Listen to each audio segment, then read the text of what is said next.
So what can I tell you about the SJ8? It looks quite nice. In many situations where I compared it on the computer, it looked like the Gopro7. Yeah, one sad thing to show you guys.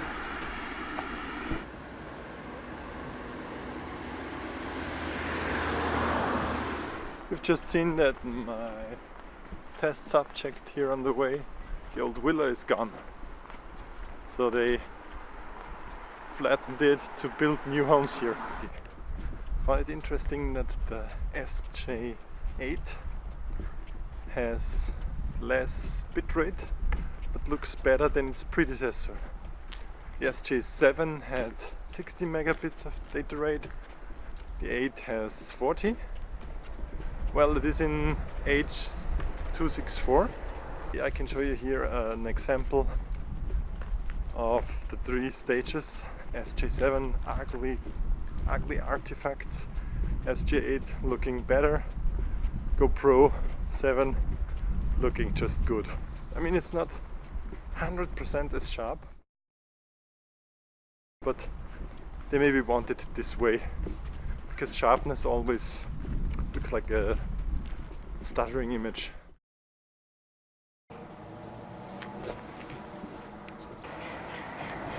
The standard bridge, morning, nice, crappy lightning, but details in the horizon. We'll see about this. It's become quite dull now, not a lot of greens or color, so it's really hard for the cams to work with this. I like the build quality. It almost feels as premium as the Gopro7. It has this black rubberized finish. It feels heavy. I mean, I can show you the weight now. It's not too heavy. I love the thread mount, so you don't need to use a frame to mount it on a tripod. The screen is actually really nice. Yeah, one nice detail about the bitrate. You can use H264 or H265 HFC, but HFC can only be used in the lower resolutions or in the lower frame rates. So you can use it for 4K 30 but not for 4K 60. But the battery life, I don't have full test yet of the battery life. I expect 1 hour. But the nice thing is you can use the SJ7's battery. Connector is the same on one side, on the other side you need just to fill up the space of the battery compartment. That's a nice option.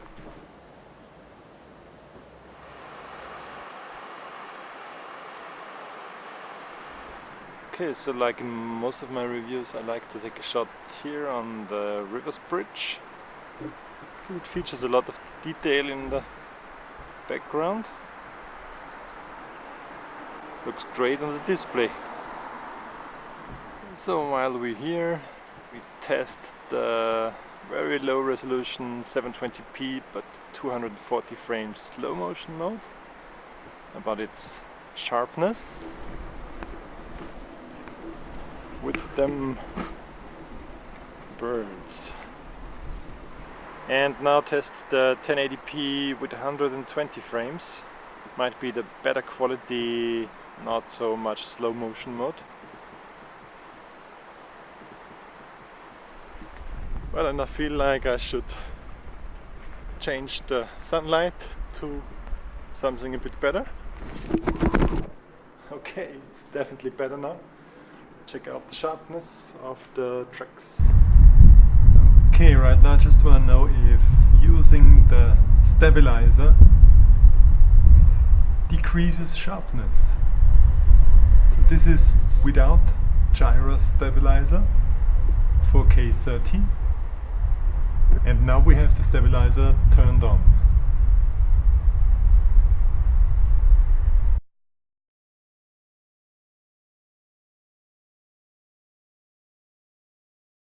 How does the stabilizer look in sunny conditions? And how will this extreme shot against the sun look like. Washed out, I guess. I mean, it's hazy, cloudy, bright lit. It's difficult. You normally don't shoot directly into the sun like this.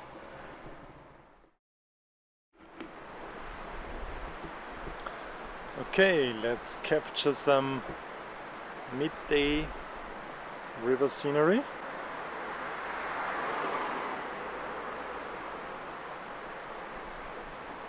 Sharpness is really good normally. Heading up to the church.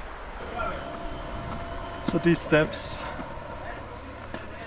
make me shake. How does the stabilizer compensate this? And how is the light? Once again, it's difficult.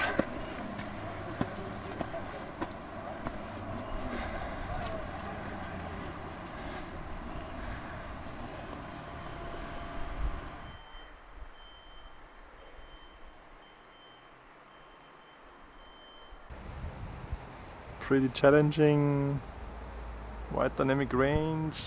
Actually, the SJ7 lights the church the best. Let's see how the stabilizer smooths it out.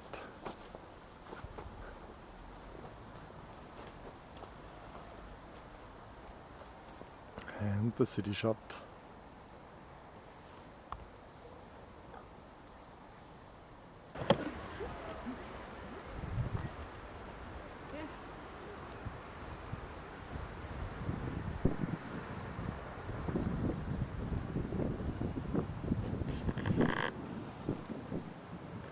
Overlooking the city, 4K 30.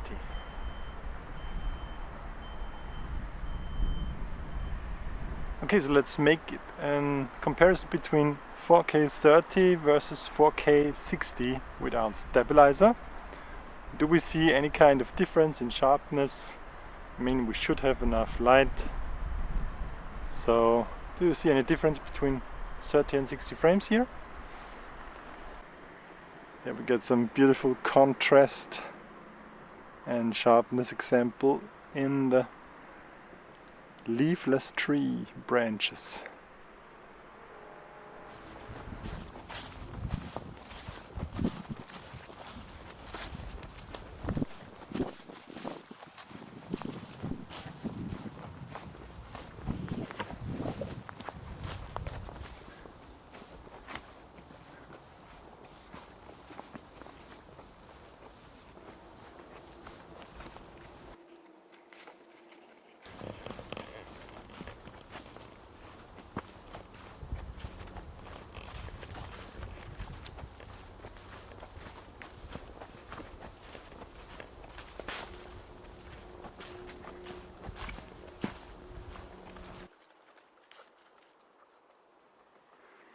The display of the new SJ8 on the left side is actually the biggest, 2.3 inch.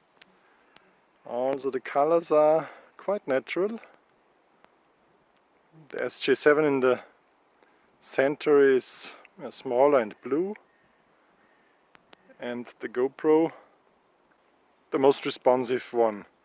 The other ones I'm having a bit of issues using with dry fingers in the cold. GoPro responds the best here.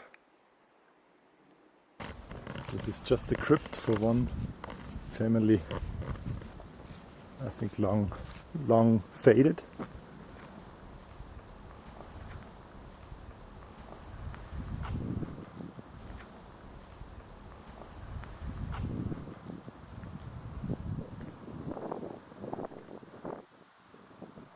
I like the looks of it, but I don't like the dynamic range of the 8 here. But it's challenging. Okay, so let's conclude my samples here outside. It is also a very difficult shot. On the display the river looks very underexposed. Maybe if I move down a bit. I think I actually never shown the bridge.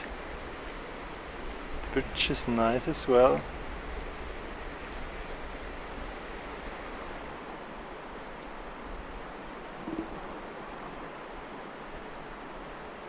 Just wanted to use the app via this swipe down and enable Wi-Fi, and it connects, it's all fine, but I couldn't adjust the resolutions, the settings. I don't have enough patience now for the app.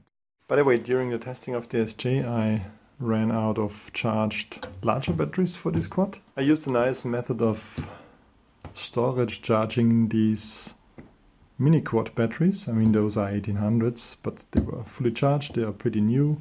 I have a bad feeling about leaving them charged over the winter. So I have this parallel connector here, and I parallel discharge them by using it on the larger quad, which works nice. Okay, recording on the Black Snapper, which has a lot of cello. Challenged the Gopro7. GoPro managed cello good. Let's see about the SJCam. Not perfect conditions for this test because it's overcast today and not sunny. In sunny conditions you get more cello normally, but we'll see it.